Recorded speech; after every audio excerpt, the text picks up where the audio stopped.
चलिए जी, good evening. Welcome with the new chapter dissolution of partnership firm. Partner का देखो क्या क्या हुआ जी। पार्टनर्स थे बिजनेस के। चैप्टर स्टार्ट हो रहा है डिसोल्यूशन। पार्टनर्स थे बिजनेस में। सबसे पहले थे दो पार्टनर ए और बी। ए और बी ने कर ली शादी। ए और बी ने कर ली शादी। एक आ गया सी। ठीक है, मतलब जब सी बिजनेस में आया, सी दुनिया में आया, मतलब कि हो गई एडमिशन। क्या हो गई जी? एडमिशन हो गई। तो सबसे पहले ए और बी बिजनेस में आए, उन्होंने टर्म्स और कंडीशंस रखी। ए और बी बिजनेस में आए, उन्होंने अपनी टर्म्स और कंडीशन रखी, वो था फंडामेंटल। ए और बी ने सबसे पहले बिजनेस स्टार्ट किया, वो था फंडामेंटल। उसके बाद ए और बी ने पार्टनरशिप की। उसके बाद आया जी सी, मतलब उन दोनों की शादी हो गई। शादी के बाद आया मिस्टर सी, छोटू सा, मतलब कि एडमिशन हो गया पार्टनरशिप की। एक हुई थी पहले फंडामेंटल टर्म्स और कंडीशन, फिर हुआ एडमिशन। ठीक है जी। सी जैसे जैसे बड़ा होता चला गया, ए और बी बूढ़े होते चले गए। वहां से क्या हुआ? सी अपनी डी लेके आ गया। सी क्या लेके आ गया? अपनी डी लेके आ गया। तो मतलब ये भी हो गई एडमिशन। तो एडमिशन हुई है बिजनेस में टोटल दो अलग जनों की। दो जनों ने बिजनेस स्टार्ट किया, दो जनों की एडमिशन हो गई। अब बिजनेस में कितने पार्टनर हैं? चार पार्टनर्स हैं। जैसे जैसे सी और डी बड़े होते चले गए, ए और बी बूढ़े होते चले गए। सी और डी बड़े होते चले गए, ए और बी बूढ़े होते चले गए। तो क्या हुआ? डी जो थी बहू, बी जो थी वो थी मदर इन लॉ, आपस में बनी नहीं। बी कह रही है मैं तो घर छोड़ के जा रही हूं। अब बी जाए या डी जाए, हमने बी को घर से भगा दिया तो बी हो गया रिटायर। तो बिजनेस में बाकी कौन बच गया? ए, सी, डी। सी और डी थोड़ा और बड़े होते चले गए, ए और बूढ़ा होता चला गया। एक दिन बुढ़ापे में क्या हुआ? सांसें रुक गई, ए की क्या हो गई? डेथ हो गई। तो कहने का मतलब है कहां से स्टार्ट हुआ था? ए और बी के फंडामेंटल से स्टार्ट हुआ था कि चलो हम मिल जाते हैं फंडामेंटल की टर्म्स और कंडीशन के हिसाब से। सी एडमिट हुआ, डी एडमिट हुआ, इसको बोलते हैं एडमिशन। उसके बाद एक बंदा कह रहा है यार इतनी लड़ाइयां झगड़े हो रही हैं, या तो तू रह ले या तो मैं रह लेता हूं। तो बी चला गया, मतलब रिटायरमेंट। फिर रह गए थे बिजनेस में ए, सी और डी। ए, सी और डी। सी, ए भी और बूढ़ा होता चला गया। बूढ़ा होने के बाद उसको हार्ट अटैक आया, एक दिन सोए सोए चला गया जी वो। बाकी बिजनेस में कौन रह गया? मतलब डेथ हो गई तो बाकी रह गए सी और डी। सी डी का ए और बी के जाने के बाद मन नहीं लगा। जितना मर्जी कर लो, परिवार पहले कुशल था अब सकुशल है, मतलब पहले सकुशल था अब अकुशल है। तो अब बिजनेस में रह गए हैं सिर्फ और सिर्फ सी और डी। कह रहे हैं यार क्या ही करेंगे, जाने वाले चले गए हमारे जो ए और बी थे, अब हम रह गए सी और डी। क्यों ना इस बिजनेस को यार आप बंद ही कर दें। मतलब कि क्या है, सी और डी की आपस में लड़ाई बहुत ज्यादा होने लग गई। इन्होंने लिया तलाक। यहाँ पे ऐसा तलाक नहीं है तलाक तलाक तलाक खत्म हो गई। ठीक है, यहाँ पे तलाक तलाक तलाक वाला रीति रिवाज नहीं चलेगा। यहाँ पे रीति रिवाज चलेंगे, कोर्ट कचहरी में जाना पड़ेगा, सीए को बुलाना पड़ेगा, कागज पत्र तैयार करने पड़ेंगे, सारी फॉर्मेलिटीज पूरी करनी पड़ेंगी। कह रहे हैं कि जब ए और बी नहीं रहे, मतलब कहने का आप ये सोच के चलो, ए और बी की वजह से घर चल रहा था, पार्टनरशिप का दस्तूर चल रहा था।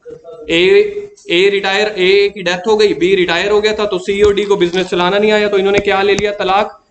अकाउंट्स में तलाक को, इंग्लिश में तलाक को बोला जाता है डाइवोर्स। ओ सर हमें पता है इंग्लिश में क्या बोला जाता है? डिवोर्स। अकाउंटिंग में इस तलाक को क्या नाम दिया? अकाउंटिंग ने नाम दिया डिसोल्यूशन। सबसे पहले डिसोल्यूशन की क्या की इन्होंने? सी और डी ने आपस में डिसोल्यूशन की। सी और डी ने आपस में डिसोल्यूशन की कि हम अपना बिजनेस बंद कर रहे हैं, हम अपना रिश्ता तोड़ रहे हैं।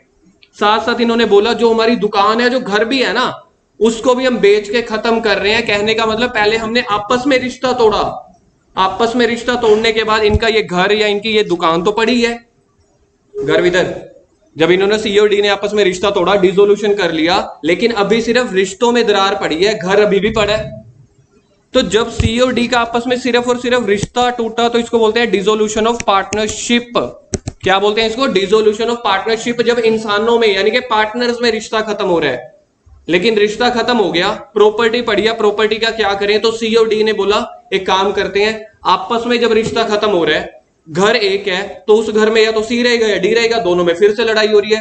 कहते हैं भाई काम करते हैं, ये वाला बिजनेस ही बंद कर देते हैं, घर ही बेच देते हैं, जो दुकान में सामान पड़ा है। अब एक तो हो गई रिश्ते के हिसाब से बात, एक हो गई अकाउंट्स के हिसाब से। अकाउंट्स में क्या हो रहा है? बिजनेस टूट रहा है, बंद हो रहा है। कह रहे हैं यार सी और डी जब आपस में अलग हो गए हैं, इसको बोलते हैं डिसोल्यूशन ऑफ पार्टनरशिप। एक होता है डिसोल्यूशन ऑफ, सी और डी ने अपना रिश्ता तोड़ा, साथ के साथ घर वगैरह भी सेल कर दिया, बात ही खत्म। कहते जो बेच बूच के पैसा आएगा सी को थोड़ा बहुत मिल जाएगा, डी को थोड़ा बहुत मिल जाएगा। इसको बोलते हैं डिसोल्यूशन ऑफ पार्टनरशिप फर्म। दोनों में डिफरेंस देखो किसको समझ में आया है। एक होता है डिसोल्यूशन ऑफ पार्टनरशिप, उसमें क्या हो रहा है, सी और डी आपस में रिश्ता तोड़ रहे हैं, दुकान चली जा रही है, घर चला जा रहा है, उसकी जगह ई एफ जी आ जाएंगे। मतलब हमने अपनी दुकान वगैरह किसी को बेच दी, दुकान वही की वही चल रही है, घर वही का वही चल रहा है, सिर्फ आपस में जब इंसानों का रिश्ता टूटता है तो उसको बोलते हैं डिसोल्यूशन ऑफ पार्टनरशिप। लेकिन आपस में इंसानों का रिश्ता भी टूट गया और साथ में बोला कि जो घर दुकान है उसका भी छोड़ो यार, बेच बूझ के सारा कुछ खत्म करो, तो इसको बोलते हैं डिसोल्यूशन ऑफ पार्टनरशिप फर्म। तो हमारा जो चैप्टर है वो ये वाला है। थ्योरी का आपको ना इसमें क्वेश्चन मिलेगा, अगर आप अपनी बुक खोलोगे ना दूसरे तीसरे पेज पे, dissolution of partnership and dissolution of partnership firm, हर 4 में से 2 अटेम्प्ट में पेपर में आता है ये, हर 2 में से 1 अटेम्प्ट में। मतलब अगर इस अटेम्प्ट में नहीं आया तो अगले अटेम्प्ट में आ जाएगा, कभी 3 नंबर का आता है, कभी 2 नंबर का। What is the difference between dissolution of partnership and dissolution of partnership firm? तो पहला जो आपका टेक्निकल मीनिंग है इस चैप्टर का वो ये है। किसको समझ में आ गया है? लबुदे डिसोल्यूशन ऑफ पार्टनरशिप क्या है, डिसोल्यूशन ऑफ पार्टनरशिप फर्म क्या दोनों सेम चीजें हैं? क्या है डिसोल्यूशन ऑफ पार्टनरशिप? जब सिर्फ पार्टनर्स का आपस में रिलेशन खत्म हो रहा है, क्या उस केस में बिजनेस चल रहा होगा? बिजनेस चल रहा होगा, हो सकता है नए पार्टनर आ जाए, हो सकता है किसी ने खरीद बेच लिया हो। तो डिसोल्यूशन ऑफ पार्टनरशिप फर्म का मतलब क्या है फिर? पहले तो दोनों की आपस में लड़ाई हो गई, पार्टनरशिप तो खत्म हो गई, देखा जाए उन्होंने अपना बिजनेस धंधा सब बेच दिया। हाँ ठीक है, जो स्टॉक पड़ा है, बिल्डिंग पड़ी है, मशीनरी, सारा कुछ बेच दिया। जिसको पैसे देने हैं, पैसे बेचने के बाद कुछ पैसा आएगा ना। जैसे एसी पड़ा है, या तो तू ले जा या तो मैं ले जाता हूं, ए और बी दोनों कह रहे, सी और डी दोनों कह रहे मेरे को नहीं चाहिए, चलो बेचो। बेचने से पैसा आएगा, उस पैसों का क्या करेंगे? या तो आपस में बंटवारा कर लेंगे, या आप बैलेंस शीट निकालेंगे किस किस को पैसे देने हैं, उसको पैसे दे देंगे। इसको बोलते हैं डिसोल्यूशन ऑफ पार्टनरशिप फर्म। अब इसमें देख लो टॉपिक क्या होने वाले हैं। सबसे पहले एक मीनिंग इंट्रोडक्शन आपको लिखवाऊंगा मैं, ठीक है। पार्टनरशिप, पिछला चैप्टर हमारा क्या था, किसी को याद है पिछले चैप्टर का नेम? Retirement of death. उसमें कौन सा अकाउंट बनता था? Revaluation account. यहां पे एसेट्स और लाइबिलिटी की क्या हम रीवैल्यू कर रहे हैं? जी नहीं, यहाँ पे एसेट और लाइबिलिटी को तो बेच रहे हैं। एसेट्स को बेचा, जो पैसा आया लाइबिलिटी वालों को पे कर दिया, तो यहां पे रीवैल्यूएशन नहीं बनेगा। रीवैल्यूएशन का मतलब होता है एसेट्स और लाइबिलिटी की नई वैल्यू निकालना।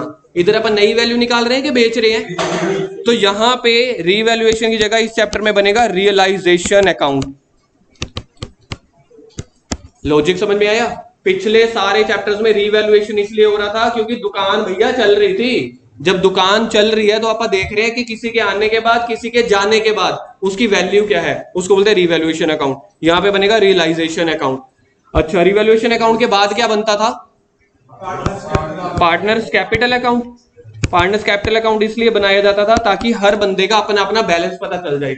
यहां पे भी पार्टनर्स कैपिटल अकाउंट बनेगा, सेम लिख रहा हूं मैं, ठीक है जी। अच्छा, रिटायरमेंट चैप्टर में और क्या बनाया जाता था? तीसरे नंबर पे बैलेंस शीट। तीसरे नंबर पे बनाई जाती थी बैलेंस शीट। यार सोच के देखो, डिसोल्यूशन ऑफ पार्टनरशिप फर्म में बिजनेस बंद हो रहा है कि बिजनेस चल रहा है? आपको पता चल रहा है, डिसोल्यूशन ऑफ पार्टनरशिप फर्म में बिजनेस बंद हो रहा है। जब चीज बिजनेस बंद हो रहा है, मेरे को एक बार सोच के बताना, आपसे पूछता हूं, जब बिजनेस बंद हो रहा है तो क्या किसी चीज का बैलेंस पड़ा होगा? तो जब किसी चीज का बैलेंस ही नहीं पड़ा, अब बैलेंस शीट होती क्या है? जहां पे आप हर चीज के बैलेंस लिखते हो। एक शीट पे आप सभी चीजों के बैलेंस लिख देते हो, वहां से नाम पड़ गया बैलेंस शीट।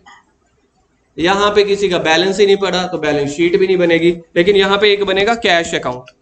इसको आप कैश अकाउंट बोल लो, इसको आप बैंक अकाउंट बोल लो, ठीक है जी। कैश अकाउंट, बैंक अकाउंट क्या है? ये तो अपने रिटायरमेंट चैप्टर में भी तो बनाते थे। पैसा आ रहा है, डेबिट साइड जा रहा है, क्रेडिट साइड, तो बैलेंस शीट यहाँ पे नहीं बनती। इस चैप्टर में क्या बनता होता है? Cash account. अब मेन मुद्दे की बात हमारे पास ये निकल के आती है कि sir dissolution of partnership firm हो क्यों रही है? चलो जी, मैंने आप लोगों से पूछा एक क्वेश्चन कि डिसोल्यूशन ऑफ पार्टनरशिप फर्म क्यों हो रही होगी? एक रीजन है कि दोनों पार्टियों की आपस में लड़ाई हो रही है। कोई और? नहीं, सीधा एग्जाम्पल पे मत जाना आगे। अगर बिजनेस लॉस पे जा रहा है, 2 रीजन हो गए। लबुदे बिल्कुल अच्छा पॉइंट था।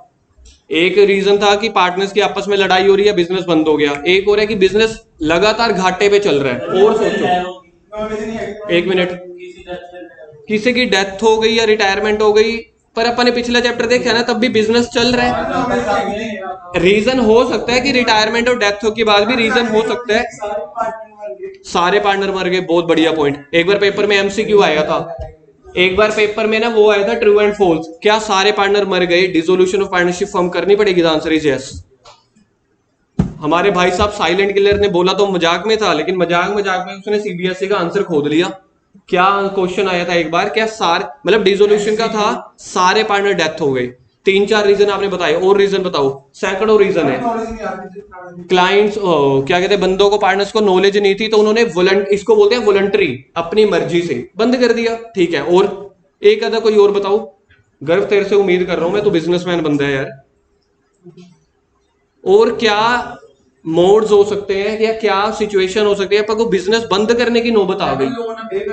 अगर लोन रीपे ना कर पाए, बिल्कुल ठीक है, लेकिन लोन रीपे ना कर पाए उससे बिजनेस क्यों बंद करेंगे? मैंने लोन ले लिया। नहीं नहीं, लबूदे कुछ बोल रहा था, क्या किया हुआ है? हाँ, बिल्कुल ठीक है। मैं इस पॉइंट, बिल्कुल ठीक बोल रहे हैं लबूदे, मैं इस पॉइंट को आगे पूरा करता हूं। अगर हमने किसी से लोन ले रखा है, शिव सुन ले, अगर मैंने शिव इधर सुन, अगर मैंने किसी से लोन ले रखा है और लोन को मैं रीपे ना कर पाया, अगला प्रोसीजर क्या होता है? सोचो ना, बैंक से लोन ले लिया है, अपन ने लोन रीपे नहीं कर पाई, इसके बाद क्या? बैंक वाले क्या करेंगे?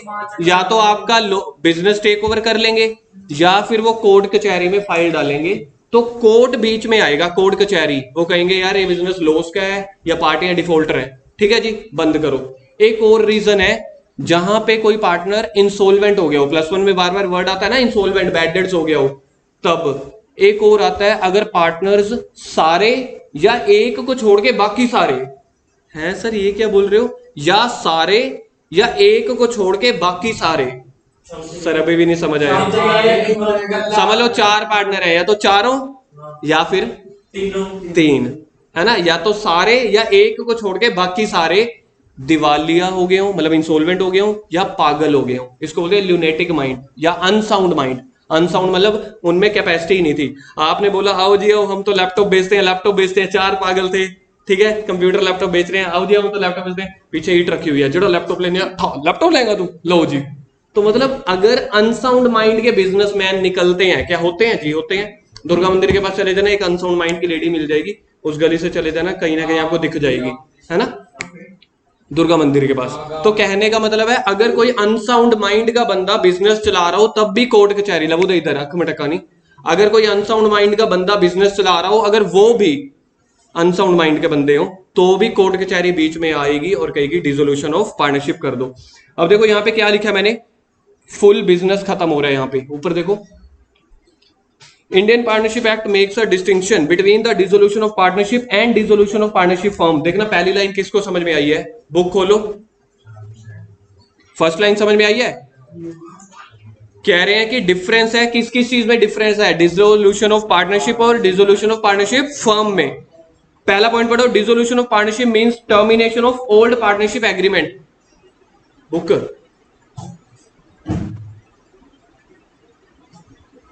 ये वाला पॉइंट पढ़ो अभी जो मैं दे रहा हूं, सेकंड पैराग्राफ पढ़ के देखना क्या है। Dissolution of partnership firm means firm closes down its business. इसको डिब्बे में डालो, सेकंड पैराग्राफ जो मैंने डिब्बे में डालो। डिसोल्यूशन ऑफ पार्टनरशिप फर्म में क्या है, बंदा, ठीक है, बिजनेस पूरा का पूरा बिजनेस ही बंद किया जा रहा है, comes to an end on dissolution of the firm, मतलब बिजनेस बंद हो रही है। देखना क्या लाइन लिखी हुई है, समझ में आ रही है? अगली ये लाइन समझ में आ रही है? Assets of the firm are sold, assets बेच दी जाएंगी, पक्की बात है। और उसके बाद लाइबिलिटीज आर पेड ऑफ, जो पैसा आएगा, जो लाइबिलिटीज है, क्रेडिटर, बैंक लोन, उनको पैसा दे दिया जाएगा। अगला है डिसोल्यूशन ऑफ पार्टनरशिप के ना नीचे देखो एक टॉपिक होगा, मोड्स ऑफ डिसोल्यूशन, आज का लास्ट टॉपिक, इसके बाद अगली क्लास में। डिसोल्यूशन ऑफ पार्टनरशिप का मोड्स ऑफ, मोड्स का मतलब होता है टाइप्स, ठीक है, पहले मोड्स का मतलब लिखो टाइप्स, कैसे कैसे बिजनेस को बंद किया जा सकता है। सबसे पहले without the intervention of court, court कचहरी के बिना, कोर्ट कचहरी के बिना मतलब आपस में म्यूचुअल एग्रीमेंट कर लिया। म्यूचुअल एग्रीमेंट समझते हो? पार्टनरशिप कह रहे हैं चल यार बंद करो। सबसे पहले इसको लिखो, very very very very important, E की पावर 7 8, ये वाला पूरा topic modes of dissolution, E की पावर 7-8 का मतलब है पेपर में 7-8 बार ये क्वेश्चन आ चुके हैं, 7-8 बार। तो किस किस तरीकों से बिजनेस को बंद किया जा सकता है? पहला है म्यूचुअल एग्रीमेंट। रणवीर सेकंड पढ़ो, सेकंड क्या लिखा हुआ है? कंपलसरी, मतलब कि कंपलसरी में आगे सिचुएशन दी हुई है कि अगर ये सिचुएशन हुई तो बिजनेस बंद करना ही पड़ेगा। पढ़ना, फर्स्ट सिचुएशन क्या है? सारे या एक को छोड़ के बाकी सारे?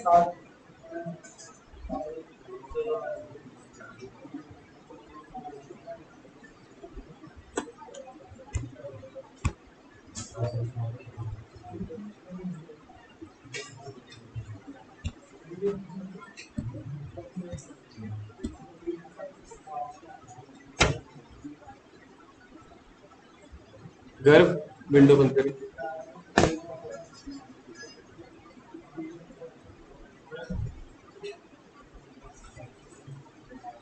ओ आजा भाई,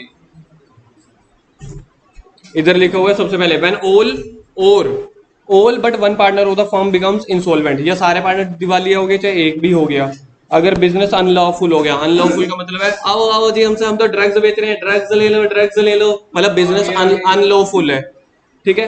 तीसरा है on the happening of any event, partners ने ना कोई एक कामकाज रखा हुआ है कि अगर ये वाले कामकाज हो गए, जैसे कि कोई पार्टनर इंसॉल्वेंट हो गया, मतलब 4 पार्टनर है, उन्होंने पहले ही एग्रीमेंट कर लिया कि चारों में से कभी भी कोई एक भी पार्टनर इंसॉल्वेंट हो गया आप बिजनेस बंद कर देंगे, या किसी की डेथ हो गई तो बंद कर देंगे, या कोई एक ऑब्जेक्ट, जैसे कि 3 पार्टनर थे, उन्होंने बोला अपन एक मॉल बनाते हैं, जैसे ही वो मॉल बन के तैयार हो जाएगा ना, हम वो वाला मॉल किसी को बेच देंगे और आप अपनी पार्टनरशिप फर्म को बंद कर देंगे। तो ये मैंने एग्जांपल लिखा हुआ है, अगर मॉल बनाने के लिए 5 साल लग गए तो 5 साल के बाद मॉल तैयार हो गया ना, मतलब कि ये मेरा ऑब्जेक्ट पूरा हो गया, तो पार्टनरशिप फर्म बंद कर देंगे। अगला है एक्सपायरी ऑफ पीरियड, जैसे कि हमने बिजनेस शुरू किया सिर्फ 5 साल के लिए, तो 5 साल हो गए, पार्टनरशिप फर्म बंद कर देंगे। ये पेपर में बहुत आता है on the happening of an event. क्या था? कोई एक इंसॉल्वेंट हो गया, किसी की एक डेथ हो गई, कोई ऑब्जेक्ट पूरा हो गया, ऑब्जेक्ट कोई बिल्डिंग बनाना हो गया, किसी की हेल्प करनी हो गई, कुछ भी हो सकता है, या फिर एक्सपायरी ऑफ द पीरियड, जितने सालों के लिए हमने खोला उतने साल पूरे हो गए, 2 साल 5 साल। आ गया बाय नोटिस, बाय नोटिस का मतलब है एक दूसरे को नोटिस दिया, चल यार बंद करो। अगला है by the order of court, paper का क्वेश्चन है जी ये, ई की पावर 4-5 डाल दो इसमें भी,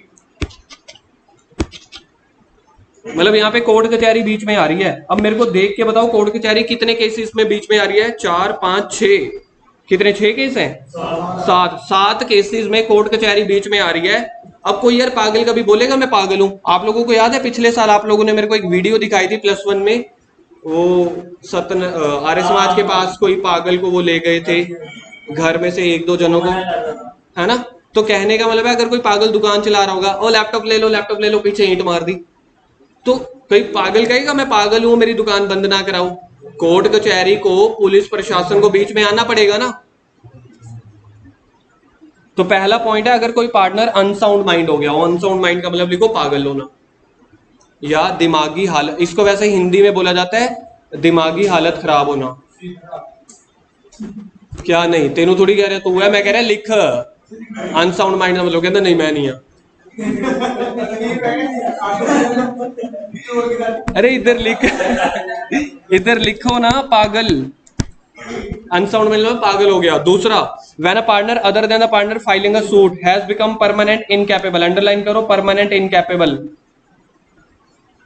अगर कोई पार्टनर परमानेंट इनकैपेबल हो गया, सोच विचार उसकी खत्म हो गई। तीसरा देखो, when a partner other than filing, इसको छोड़ दो यार ये वाला other than filing a suit, filing a suit का मतलब होता है कोई बंदा केस कर रहा है, सूट का मतलब होता है केस करना, यहाँ पे वो सूट नहीं है।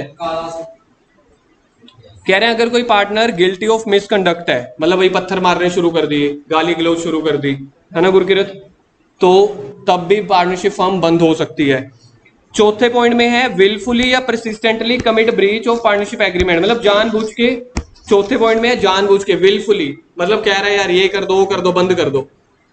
पांचवें पॉइंट में है transfer the whole of his interest, पांचवा पॉइंट देखना किसको समझ में आ रहा है, कोई एक बंदा है, जैसे 3 पार्टनर्स थे ए बी सी, सी अपने बेसिस पे ना हर बार किसी नए बंदे को ले आता था, हमने ट्यूशन का ट्रिप रखा, ट्यूशन के ट्रिप में हाँ करी रणवीर ने, रणवीर कह रहा मैं तो चलूंगा नहीं, मेरे बिहाफ पे इस बंदे को ले जाओ, तो हमने क्या कहा ट्रिप पे कैंसिल। तो कहने का मतलब ये है कि अगर कोई पार्टनर अपनी जगह अपने बिजनेस का टोटल इंटरेस्ट के लिए किसी और के बंदे को लेके आ जाए तो बाकी कह सकते हैं कि बंद करो, भी नहीं होगा। 6वां, when the court is satisfied that firm can not be carried out except at a loss. ये वाला पॉइंट किसने बोला था, लॉस वाला, लवोदे ने। कह रहे हैं जब कोर्ट सेटिस्फाइड है, कोर्ट ने सारे कागज पत्र देख लिए, पिछले कई सालों से लॉस में चल रही है, तो कह रहे हैं यार बंद ही करा दो जब चलना ही घाटे में है। 7वां पॉइंट समझना क्या लिखा हुआ है। 7वां पॉइंट, जस्ट एंड इक्विटेबल। इसका मतलब समझते हो, कोर्ट को तसल्ली हो रही है कि यार सही है बंद करना भी, मतलब समझ रहे हो, कोर्ट अपना ओपिनियन दे रहा है कि अगर इसको आप बंद कर देंगे ना, जस्ट एंड इक्विटेबल का मतलब होता है सभी के हित में है, मतलब आप कुछ गलत नहीं कर रहे, तब भी बिजनेस को बंद करवाया जा सकता है। ये कौन बंद करवा रहा है बिजनेस को, कोर्ट। बाकी करेंगे कल।